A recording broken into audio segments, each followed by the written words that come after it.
Alhamdulillah Alhamdulillahilladzi arsala rasulahu bil huda wa dinil haq liyudhhirahu 'ala ad-dini kulli walau karihal musyrikun.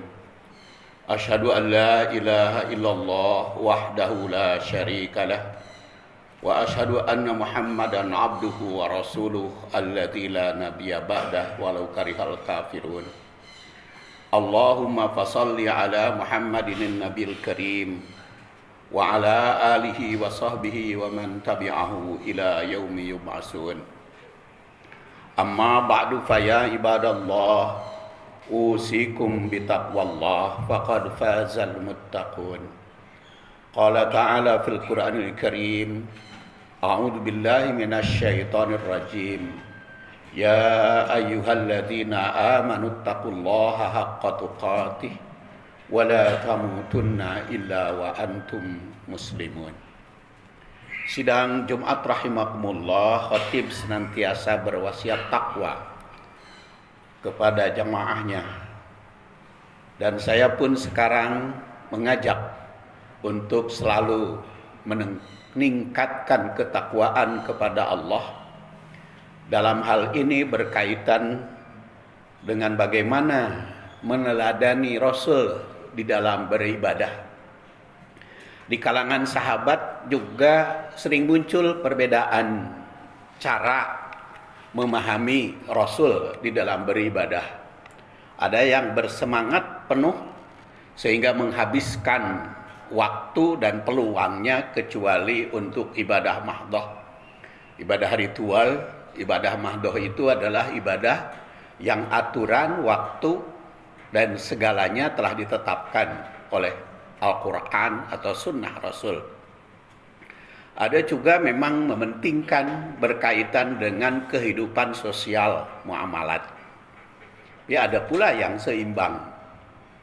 Dan ini tergambar di dalam hadis diriwayatkan oleh Al-Bukhari yang wafat tahun 256 dari Aisyah radhiyallahu anha, istri Rasul yang wafat tahun 58. Kata Aisyah, anna nabiyya sallallahu alaihi wasallam yahtajiru hasiran bil lail. Rasulullah sallallahu alaihi wasallam pernah menghamparkan tikar di masjid pada suatu malam. Fayusalli alaihi, dan sholat di situ dengan tekun, dengan khusyuk. Bahkan digambarkan di dalam hadis lain yang masih diriwayatkan oleh Aisyah, Rasulullah SAW melaksanakan sholatnya itu sampai kakinya bengkak, saking beratnya beliau melakukan sholat malam pada malam tersebut. Fayusalli alaihi, salat malam. Dan di dalam hadis yang diriwayatkan oleh Bukhari ini, Aisyah menerangkan ketika Rasul bertahajud di masjid dengan menghamparkan tikar atau sajadah. Karena kita ketahui masjid Rasul pada saat itu belum pakai karpet, belum pakai keramik, tapi masih beralaskan tanah, otomatis membawa sajadah dan menghamparkan sajadah.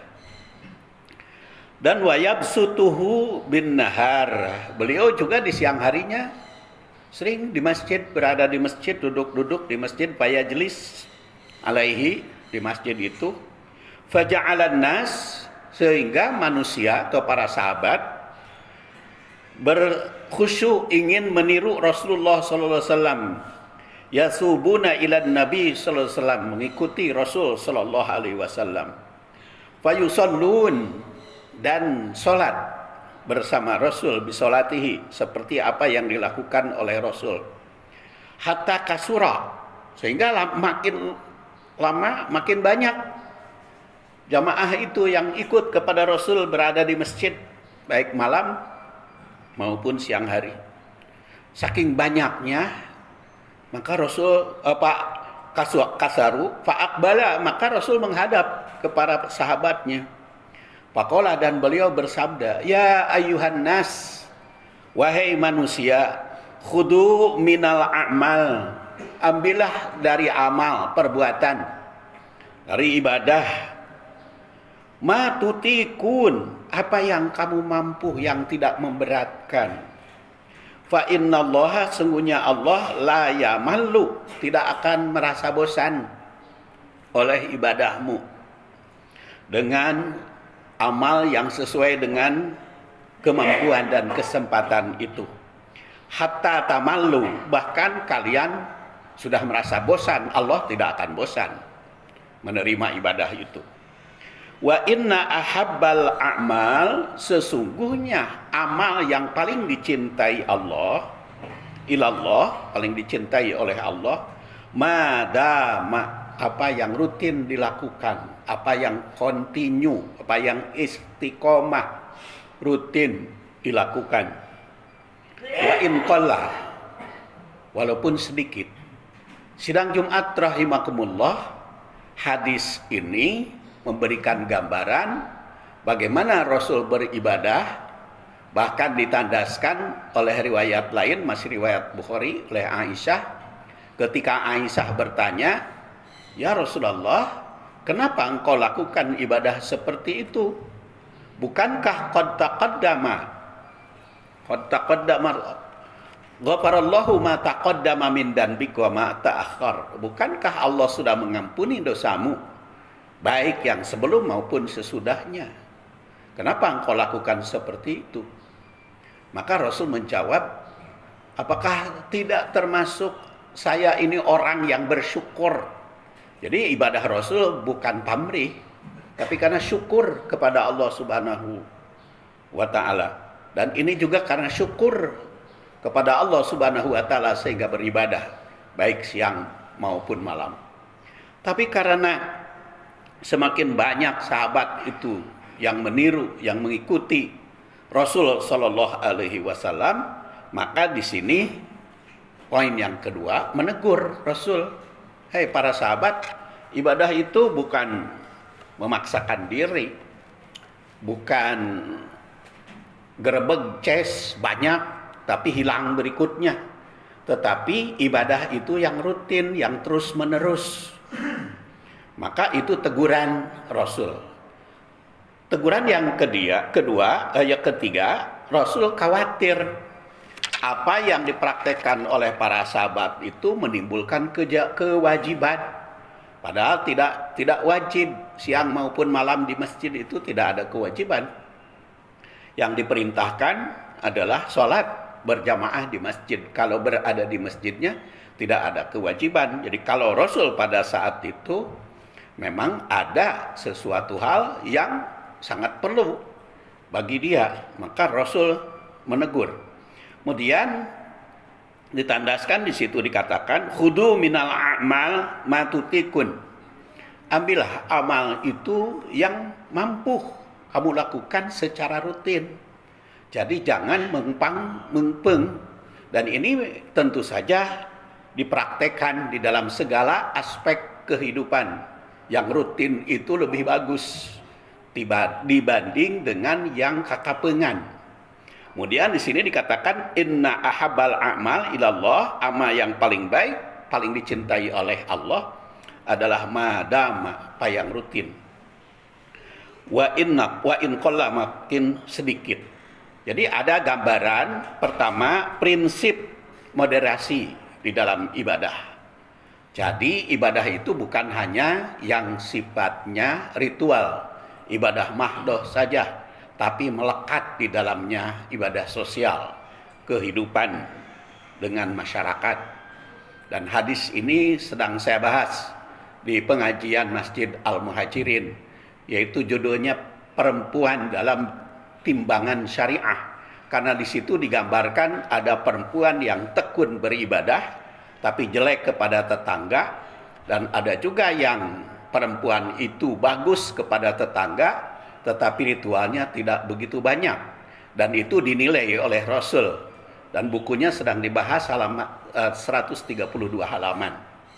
Sidang Jumat rahimakumullah, betapa penting ibadah seperti ini dibahas supaya seimbang, moderasi di dalam ibadah.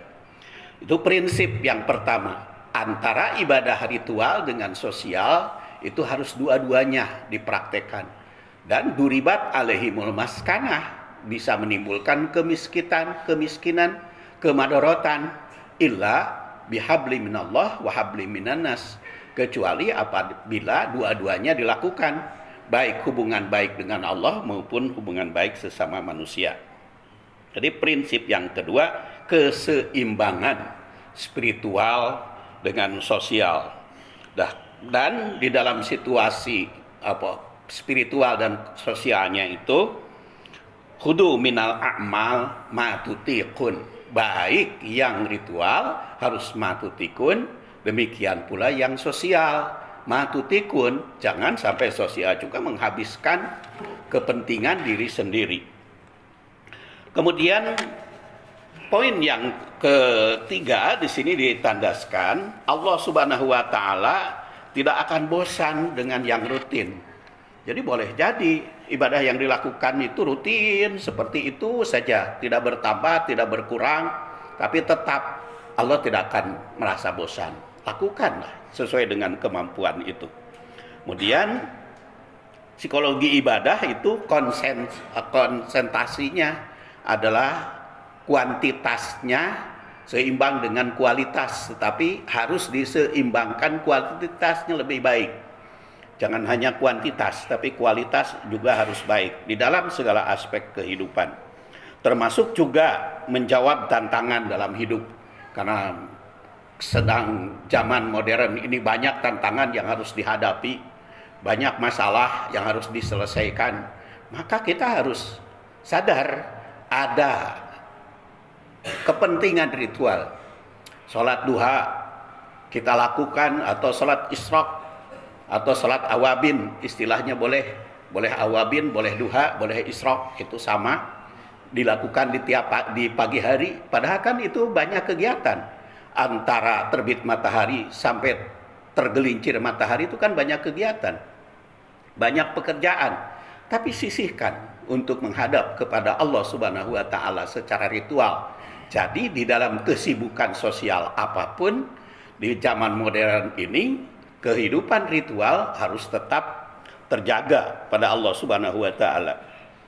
Kemudian di sini dikatakan continue atau madama wa in qalla, continue yang terus-menerus walaupun sedikit. Dan itu tentu bukan hanya di dalam masalah ibadah ritual, bukan hanya di dalam ibadah sosial, tapi di dalam praktek keseharian. Continue itu lebih penting. Jangan hanya segera dalam suatu waktu, tapi kemudian berhenti.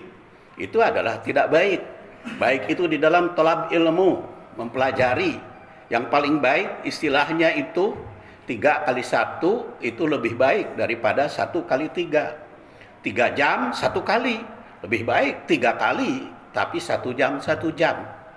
Makanya kenapa di Al-Muhajirin itu pengajian tidak diadakan pada hari-hari besar, melainkan pengajian rutin. Karena yang paling baik justru yang rutinnya itu. Walaupun hanya setiap Sabtu 1 kali, tetapi rutin. Karena dengan rutin itu ngahanca. Karena dengan pengajian seperti itu akan berbobot. Dibanding hanya panggil ustadz sesekali, begitu bubar hilang lagi. Memang jamaahnya banyak pengajian seperti itu, tetapi biasanya hilang tanpa bekas. Maka yang paling baik itu adalah madama, yang rutinnya. Wa in qalla, walaupun sedikit, baik sedikit jamaahnya maupun sedikit jumlah atau kuantitasnya. Sidang Jumat rahimakumullah. Jadi ini inna ahabbal amal ilallah madama wa in qala itu merupakan prinsip di dalam kontinuitas. Kemudian ibadah yang terbaik di situ dikatakan ahabbul amal ilallah. Jadi ibadah yang paling dicintai oleh Allah Subhanahu wa taala. Mudah-mudahan kita bisa memperhatikan apa yang dikisahkan oleh Aisyah tentang kehidupan Rasulullah sallallahu alaihi wasallam. Ghafarallahu li wa lakum walhamdulillahirabbil alamin.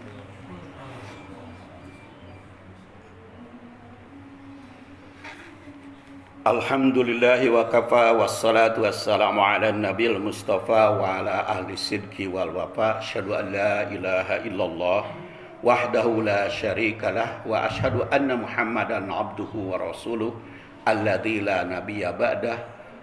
Qala ta'ala fil Qur'anil Karim a'udzu billahi minasy syaithanir rajim ya ayyuhalladzina amanu taqullaha haqqa tuqatih wa la tamutunna illa wa antum muslimun. Ibadallah usikum bitaqwallah fa innal jannata uiddat liman ittaqah.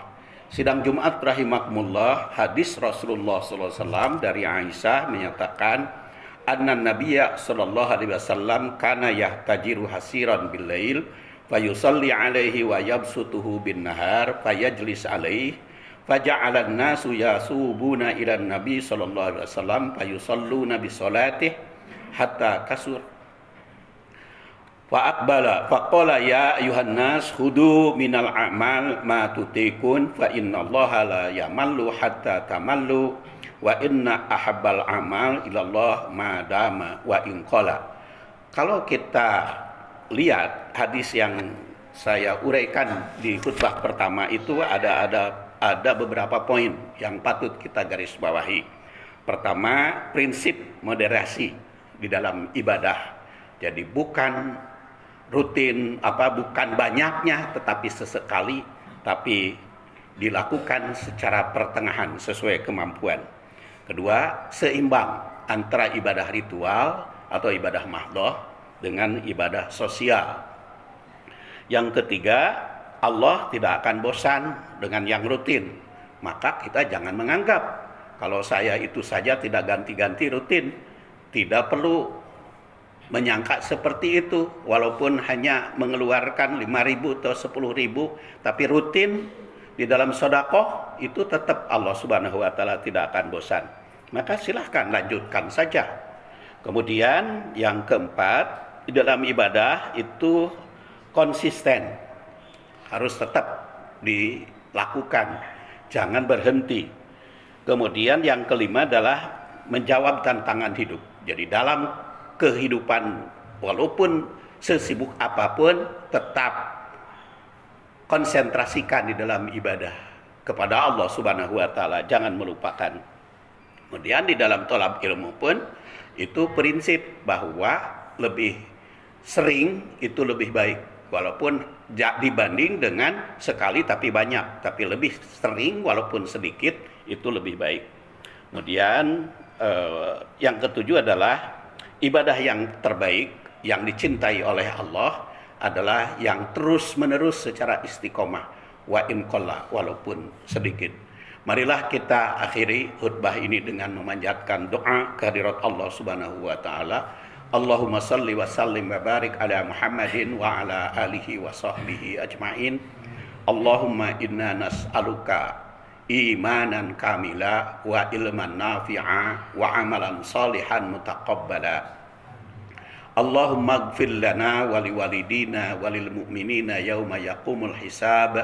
Allahumma rabbana hab lana min azwajina wa dhurriyyatina qurrata a'yun waj'alna lil muttaqina imama. Rabbana atina fid dunya hasanah wa fil akhirati hasanatan wa qina adzabannar. Subhana rabbika rabbil izzati amma yasifun wa salamun alal mursalin walhamdulillahi rabbil alamin. Aqimis shalah.